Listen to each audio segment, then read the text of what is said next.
Bismillahirrahmanirrahim. Assalamualaikum warahmatullahi wabarakatuh.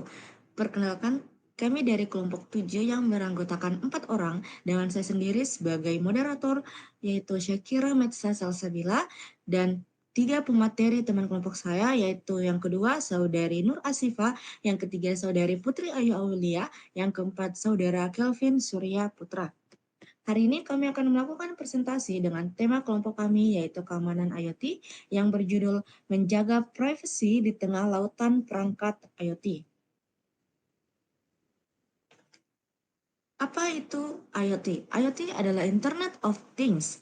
Internet of Things tidak hanya terbatas pada interkoneksi antara perangkat fisik, tetapi juga mencakup ekosistem yang lebih luas dengan berbagai teknologi pendukung. IoT mengintegrasikan komunikasi nirkabel, sensor pintar, serta platform cloud yang berperan dalam penyimpanan dan analisis data. Berikut ini adalah hasil review kami dari buku yang berjudul Teknologi IoT yang mencakup beberapa materi seperti berikut ini. Yang pertama yaitu keamanan dan privasi adalah fondasi utama, yaitu terdiri atas 6 poin. Yang pertama, melindungi data pribadi pengguna dari akses tidak sah. Lalu, yang kedua, mencegah pengambil alihan dan penyalahgunaan perangkat IoT, mengurangi risiko serangan botnet, DDoS, dan peretasan jaringan. Yang keempat, menjaga kerahasiaan dan komunikasi perangkat lewat enkripsi dan autentikasi, membangun kepercayaan pengguna agar mau mengadopsi solusi IoT, memenuhi standar dan regulasi perlindungan data dan keamanan informasi. Materi yang kedua berjudul lapisan pertahanan teknis IoT. Yang pertama yaitu menerapkan enkripsi end-to-end pada data IoT. Yang kedua, menggunakan autentikasi otorisasi yang kuat. Yang ketiga, melakukan pembaruan firmware dan perangkat lunak secara aman dan berkala. Yang keempat, mengisolasi jaringan IoT dari internet umum. Yang kelima, melakukan uji penetrasi IoT secara berkala. Yang keenam, menjaga kepatuhan terhadap standar dan regulasi keamanan. Materi selanjutnya dengan judul Perlindungan Privasi Pengguna dan Regulasi, yang terdiri atas 6 poin yaitu kebijakan privasi yang jelas dan transparan, lalu anonimisasi dan pseudonymisasi data pengguna. Pengguna punya kontrol atas datanya, hak akses, hak hapus, opt-in dan opt-out, antar muka yang mudah dipahami untuk mengelola privasi, kepatuhan terhadap regulasi seperti GDPR, dan yang terakhir penerapan standar keamanan seperti ISO atau IAC 27001 dan NIST Cyber Security Framework.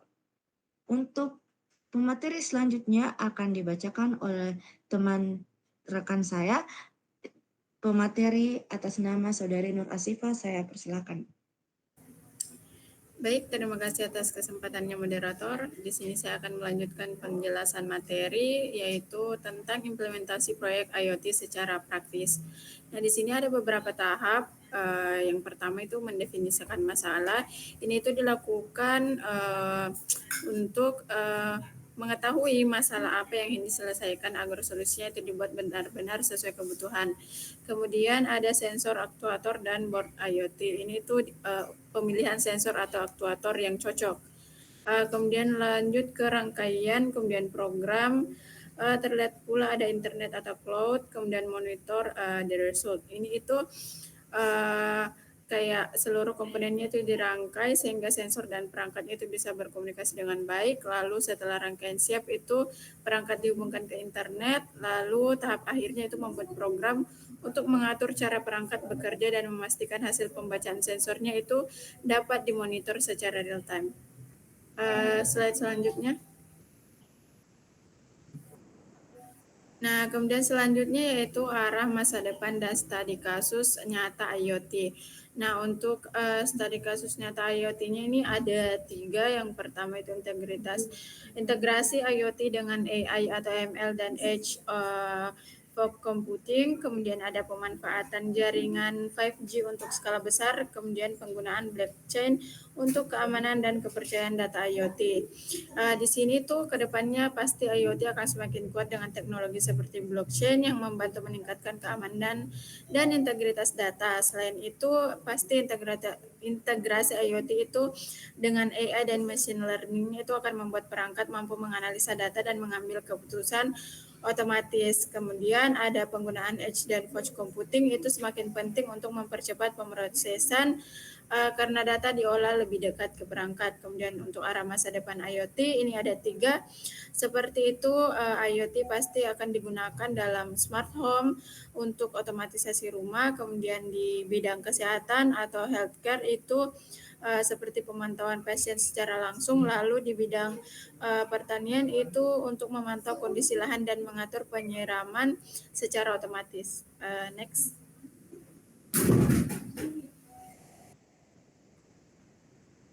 Next.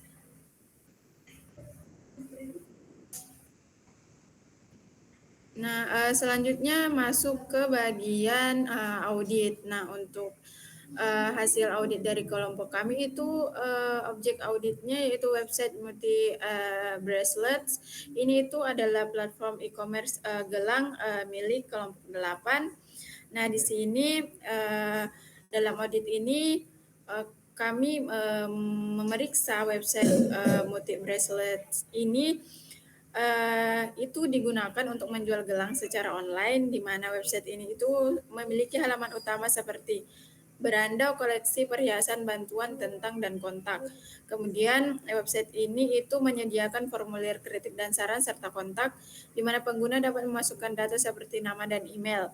Nah, artinya website ini sudah memproses data pengguna sehingga perlu ditinjau dari sisi keamanan informasi dan infrastruktur IT-nya untuk memastikan bahwa data tersebut dikelola secara aman. Next.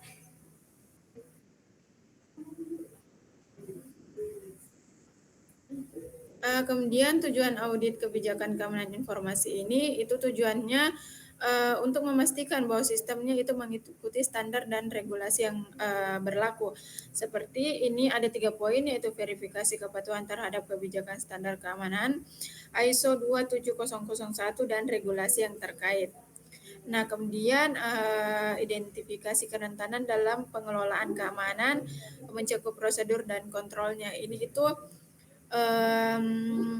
untuk menemukan kerentanan dalam pengelolaan keamanannya.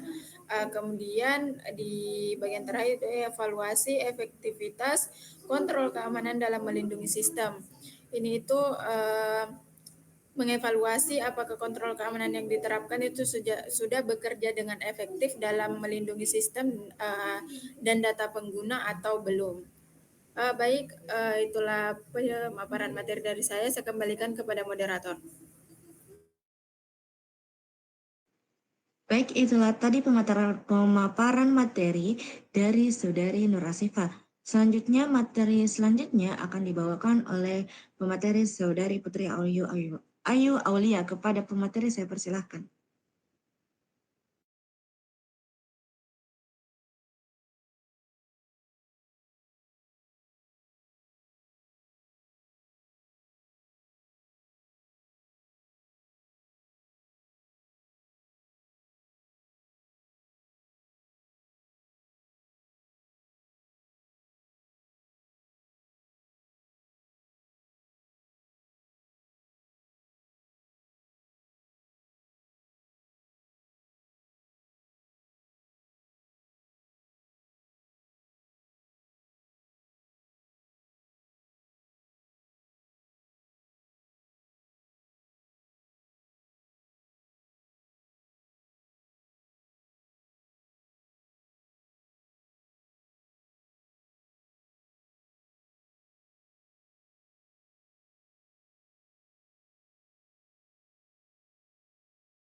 Baik, itulah tadi materi yang disampaikan oleh pemateri Saudari Putri Ayaulia.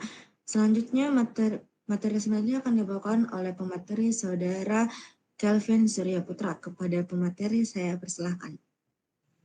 Baik, terima kasih atas kesempatan yang diberikan. Baik, kita masuk langsung ke materi selanjutnya, yaitu temuan utama kelemahan pada aplikasi dan website. Yang pertama adalah halaman website statis tanpa autentifikasi pengguna. Kemudian yang kedua, form hanya HTML dan CSS tanpa validasi server dan sanitasi input. Kemudian yang ketiga adalah tidak ada CSRF, token dan header keamanan, misalnya CSP.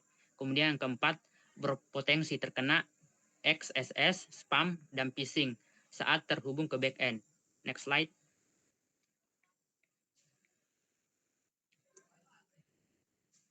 Kemudian adalah temuan utama yang ketiga, akses, data, dan konfigurasi kurang terlindungi. Yang pertama adalah ketiadaan login dan pemisahan hak akses, melanggar list privilege. Kemudian yang kedua adalah data kontak pribadi ditampilkan tanpa pernyataan privasi. Kemudian yang ketiga adalah risiko directory listing dan scraping akibat konfigurasi hosting yang lemah. Next slide.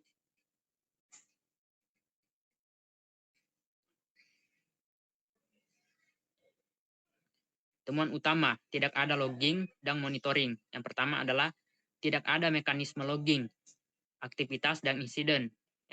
Yang kedua adalah tidak tersedia sistem monitoring untuk memantau lalu lintas dan gangguan. Yang ketiga adalah sulit mendeteksi dan menganalisis insiden karena ketiadaan audit trail. Next slide. Rekomendasi perbaikan prioritas. Yang pertama adalah aktivasi HTTPS dan penerapan HSTS. Yang kedua adalah penerapan validasi dan sanitasi input, CSRF, token, dan security header. Yang ketiga adalah penambahan CAPTCHA, proteksi scraping, serta mekanisme logging dan monitoring. Kemudian yang keempat adalah penyusunan kebijakan keamanan informasi dan privasi secara tertulis. Kemudian yang kelima adalah atau yang terakhir, pelaksanaan tindak lanjut perbaikan bertahap oleh tim pengembang multi Breakleads. Baik, sekian dari saya. Terima kasih.